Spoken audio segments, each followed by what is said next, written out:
วัสดีครับท่านผู้ชมที่เคารพครับมื้อนี้พ่อใหญ่วีพาพี่น้องมายามหน้าคือเก่ากับคำแรงเวลาประมาณ6 โมงแรงจักหน่อยแหละครับ6 โมงแรงหรือ18 นาฬิกามาจักหน่อยแล้วนะครับมองด้วยสายตานี่ก็ค่อนข้างสิ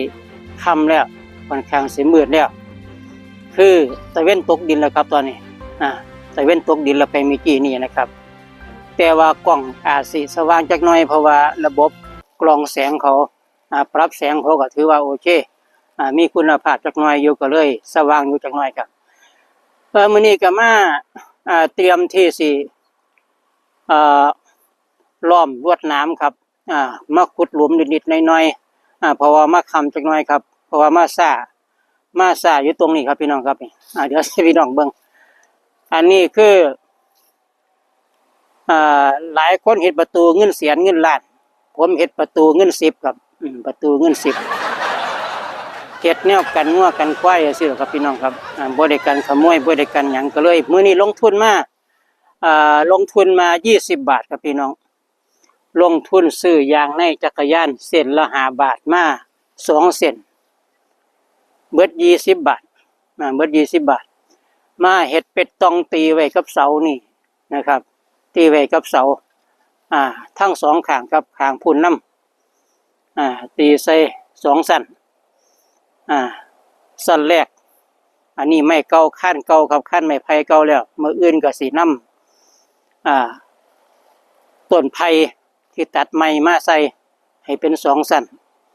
อันนี้กันงัวกันควายสิครับพี่น้องครับเพราะว่าญาติเพิ่นเลี้ยงงัวเลี้ยงควายพอมาตรงนี้เขาก็สิมาเด้อถ้ามันมีอยู่ตัวเดียวเนี่ยนะครับเนี่ยมาเด้อตัวนี้ครับถือโกกเล็กๆเลยแล้วก็เข้ามา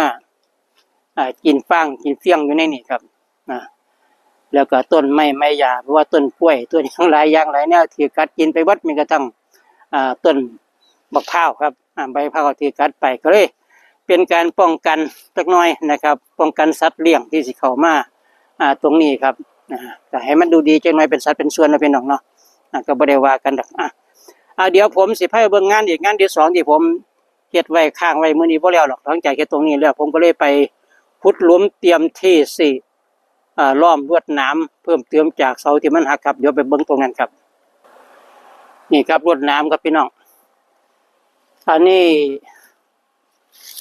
ล้อมไว้ตั้งแต่ปี56กับ2556มากะ12 ปีแล้วเขาสนิมหมดแล้วเด้นะครับเขาสนิมหมดแล้วเฮ็ดไว้2 เส้นเผอิญว่าแบบที่ผมบอกให้ฟังคลิปที่แล้วนะครับต้นพักชีเล็กที่ยืนต้นตายอย่ามันล่มลงอีท่าใดก็บ่ฮู้ดอกมาล่มทับกับเสาหัวนี่หักไป1 ต้นนี่ครับตัวนี้หักครับตัวนี้หักผมยังบ่ทันขุดหลุมอยู่สิขุดก่อนกลับนี่ครับขุดไว้จักหน่อยก็สิน้ำมาไว้เพราะว่าดินมันค่อนข้างสิแข็งจักหน่อยมันเป็นดินที่ขุดจากสระเป็นดินที่มีผสมหินครับแต่ว่าวังนี้ขุดง่ายครับนี่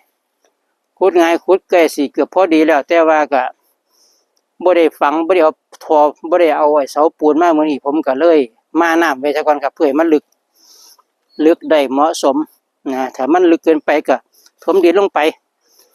ถ้ามันยังบ่ทันพอสมควรก็ขุดลงไปอีกเพราะว่ามาดินไว้แล้วนะครับนะเสาตัวนี้เนี่ยมันแห้งมันลาวแล้วครับอยู่ฐานมันลาวแล้วก็เลยสิบ่ใส่ต้นเก่าครับสิเอามาตัวใหม่เลยมาตัวใหม่ครับตัวที่2นี่เป็นจังไดตัวที่2นี่ลาวบ่เบิ่งดูครับตัวที่2นี่บ่มีวังใดลาวดีบ่ดูแต่ว่าวางฐานท่านขุดเบิ่งเด้แกก็สิแก้ปัญหาด้วยการเอามาทั้ง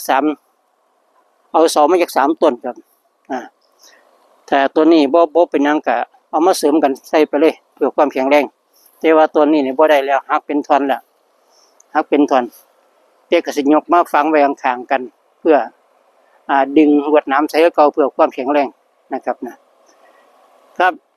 ตอนนี้ก็เวลาค่ำแรงมาตะเว้นตกดินแล้วครับพี่น้อง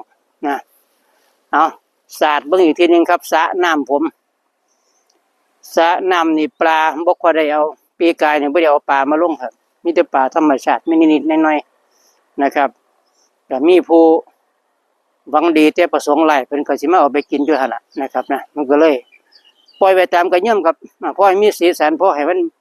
มีอีหยังบอดอยู่ในน้ำให้ซื้อมาใหม่ผมบ่ซื้อแล้วครับนะเพราะว่าบ่ได้มานอนอยู่ตรงนี้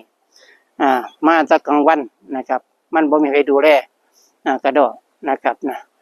เขามาลักยามมื้อแลงยามมื้อคืนมันเหลียวบ่เห็นนะครับนะอันนี้ก็ดูบรรยากาศอีกรอบครับพี่น้องครับนี่ต้นไม้ที่ผมปลูกไว้ทุกปีครับตั้งแต่ปี56 57มาปลูกไว้นะครับบ่ว่าสิเป็นต้นพะยุงนี่ก็บอกให้ฟังบ่อยากคนมาลักหรอกเพราะว่ากว่าสิได้ประโยชน์ได้ก็อีกประมาณ20 ปีข้างหน้าพุ่นล่ะ พี่น้องผมก็บ่ฮู้ว่ามันเป็นหยังเพราะว่าอยู่ซื่อวิดีโอก็ขาดหายไปเพราะว่ากล้องเต็มบ่หรือจังไดนะครับผมกำลังบอกกับพี่น้องเกี่ยวกับต้นปอเทืองครับนะที่ผู้จัดการหน้าผมเพิ่นเอาเมล็ดปอเทืองมาหว่าน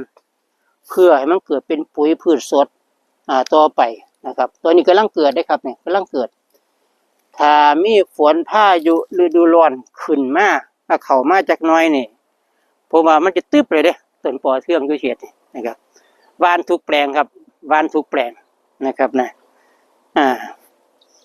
ตอนนี้ก็ส่วนที่มันเกิดมาล่วงหน้าก็พอไม่อยู่แต่ก็งอกแควกัดกินไปนะครับกัดกินไปก็ถือว่าเป็นเรื่องปกติ เป็นเรื่องปกติพาพี่น้องมา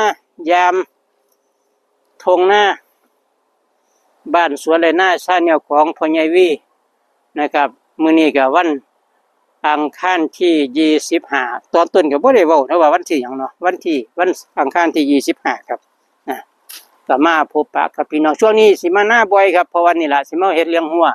เลี้ยงห้าวให้มันเรียบร้อยครับพี่น้องครับเลี้ยงหัวเลี้ยงห้าวให้มันเรียบร้อยแล้วก็เอาลวดหนามใหม่มาเสริมเข้าไป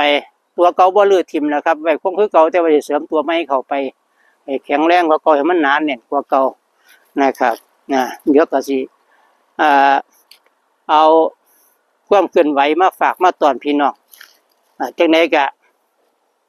อยู่เป็นหมู่เป็นพวกติดตามเบิ่งความเคลื่อนไหวไปนี่ล่ะเนาะพี่น้องเนาะจนกว่าสิฮอดหน้าฝนจนกว่าฝนแรกสิมามันสิเป็นส่ำใดตอนนี้มันก็แห้งแล้งบ่มีหยังเป็นตะเบิ่งบ่ได้ดอกแต่ว่าก็อยู่ระหว่างของการเตรียมความพร้อมครับพี่น้องเตรียมความพร้อมพบปะพี่น้องซ้ำนี้ครับมื้อนี้ครับขอให้พี่น้องอยู่ดีกินแซ่บอยู่แจกกินนัวสู้ขู่สู้คนครับสวัสดีครับสบายดีครับ